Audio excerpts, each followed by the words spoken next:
एष ह्यशेषसत्त्वानाम् आत्मांश परमात्मनः आद्योऽवतारो यत्रासौ भूतग्रामो विभाव्यते।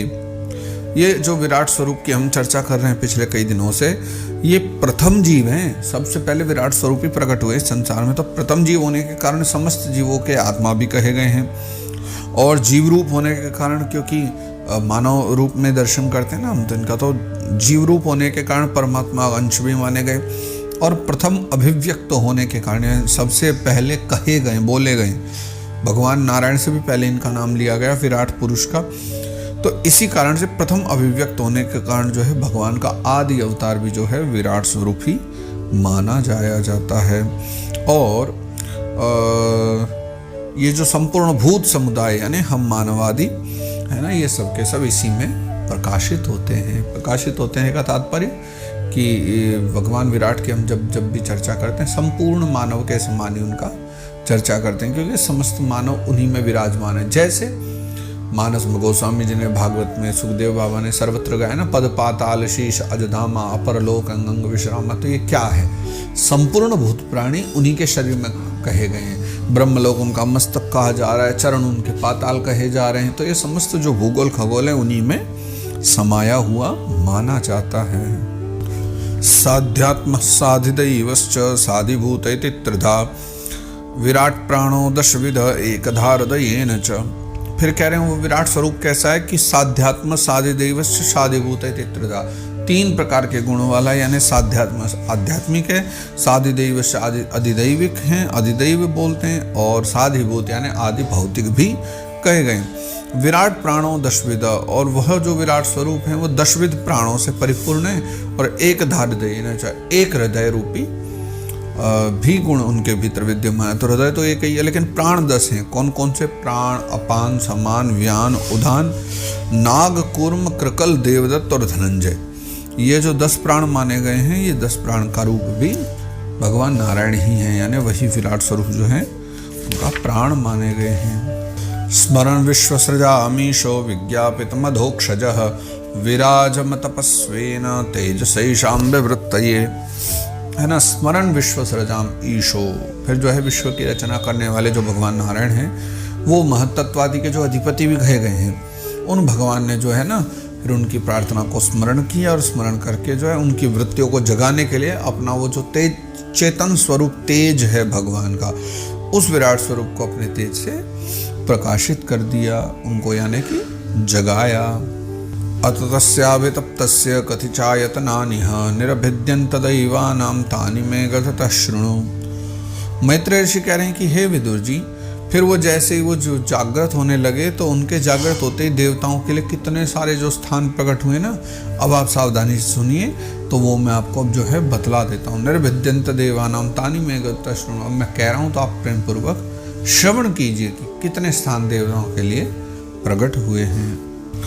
तस्याग्निरास्यं निर्भिन्नं लोकपालो विशत्पदं वाचा स्वांशेन वक्तव्यं ययासो प्रतिपद्यते। फिर वह जो विराट स्वरूप हैं उनके पहले ना मुख प्रकट होता है, फिर उसमें लोकपाल जो है अग्नि, वो अपने पूरे वंश के साथ, अपने अंश के साथ, वागिंद्रिय के समय उसके भीतर प्रवेश कर गए। अच्छा देखो, अग्नि के साथ जब वागिंद्रिय भी वहाँ प्रविष्ट हो गए, तब जीव में बोलने की सामर्थ्य आई। हमने पहले चर्चा की थी दूसरे स्कंद में कि हमारे पास 3 चीज़ें होती हैं प्रत्येक स्थान पर। एक होती है वो जो हमारा मूल स्वरूप है, एक होती है उसके भीतर की ताकत यानी उसके अधिष्ठाता देवता, और एक होते हैं परमात्मा का अंश। तीनों मिलकर ही जीव कोई कर्म करता है। तो अब यहाँ फिर वही वाली बात आ गई है कि जो है अग्नि प्रकट हुई और वागिंद्रिय प्रकट हुई, और वही वागिंद्रिय के कारण यानी जो बोलने के अधिष्ठाता देवता हो गए, उन्हीं के कारण व्यक्ति जो है, जीव जो है, बोलना सीखता है, अर्थात बोला करता है। निर्भिन्नम तालवर्णो लोकपालो विशद्धरे जिह्वयांशेन चरसं ययासो प्रतिपद्यते। उसके पश्चात भगवान विराट पुरुष का जो तालु है ना, उस तालु भाग से जो है ना भगवान विराट पुरुष जो हैं उनके तालु प्रकट हुए हैं, और उस तालु जो भाग है उससे जो है एक लोकपाल है जिनका नाम है वरुण। वरुण की उत्पत्ति हुई जो है वो फिर जो है अपने उनका एक अंश है वरुण जी का, उसका नाम है रश्नेंद्रिय। और रश्नेंद्रिय को लेकर के प्रकट हुए और उसी रश्नेंद्रिय के कारण जीव बोल पाता है। रश्नेंद्रियाँ ही जो हैं उस एक मूल प्रकृति की यानी मूल तालु की जो एक सहायक हो गई, वो कौन हो गई? रसनेन्द्रिय। और सामर्थ्य देने वाले कौन हो गए? उसके फिर अधिष्ठाता देवता। निर्भिन्ने अश्विनौ नासे विष्णोराविशतां पदम घ्राणेनांशेन गंधस्य प्रतिपत्तिर्यतो भवेत्। उसके पश्चात जो है ना विराट पुरुष के जो है नथुने प्रकट हुए, यानी दोनों तरफ की जो नाक है वो प्रकट हुए। उनमें दोनों अश्विन कुमार अपने जो है अंश सहित प्रकट हुए। उनके अंश क्या है? घ्राणेन्द्रिय यानी सूंघने की शक्ति, और घ्राणेन्द्रिय के साथ प्रकट हुए, जिससे जीव जो है गंध ग्रहण करता है। क्योंकि अश्विनी कुमार ना हो अथवा घ्राणेन्द्रिय ना हो अथवा मूल प्रकृति घ्राणेन्द्रिय की जो है जैसे हम नाक कहते हैं, तीनों में से अगर एक भी ना हो तो फिर व्यक्ति गंध ग्रहण नहीं कर सकता। तो उनकी कृपा के द्वारा ही फिर जो है व्यक्ति गंध ग्रहण करता है। निर्भिन्ने अक्षिणी त्वष्टा लोकपालो विशद विभो चक्षुषांशेन रूपाणाम प्रतिपत्तिर्यतो भवेत्। फिर इसी प्रकार जो है ठीक उसी प्रकार से वैसे ही जो विराट स्वरूप है ना उनके देह में आंखें प्रकट हो गई।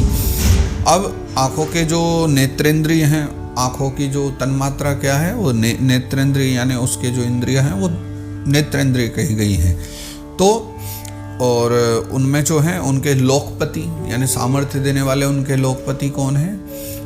वो हैं सूर्य देवता। सूर्य ही तेज के देवता हैं, अग्नि आंखों के देवता। सूर्य ने प्रवेश कर लिया आंखों में, फिर उस नेत्रेंद्र से जो पुरुष को विविध रूपों का ज्ञान होने लगा। अर्थात आंखें होंगी, आंखों में हमारी नेत्रेंद्रिय एक तन्मात्रा हो गई, फिर उसके देवता तेज यानी अग्नि हो गए, तब जाकर के हमको आंखों से दिखलाई पड़ने लगा। निर्भिन्नान्यस्य चर्माणि लोकपालो नीलो विशत् प्राणेनांशेन संस्पर्शम येनासौ प्रतिपद्यते। फिर वह जो विराट स्वरूप है उनके विग्रह में त्वचा प्रकट हुई, चमड़ी जिसे हम कहते हैं ना खाल, त्वचा प्रकट हुई। और फिर उसमें जो है उनके अपने जो अंश हैं जिसे हम बोलते हैं त्वगिंद्रिय, उनकी जो तन्मात्रा है त्वगिंद्रिय प्रकट हुई। और त्वगिंद्रिय के साथ क्या हुए? वायु देवता प्रकट हुए, क्योंकि स्पर्श का जो अनुभव कराने वाले देवता हैं वो वायु देवता हैं। फिर जिस त्वगिंद्रिय से जीव जो है स्पर्श का अनुभव करता है, कोई वस्तु हमें स्पर्श कर रही है तो इसका अनुभव कौन कराते हैं? वो कराते हैं हमारे वायु देवता। ये सब वायु देवता की कृपा से होता है।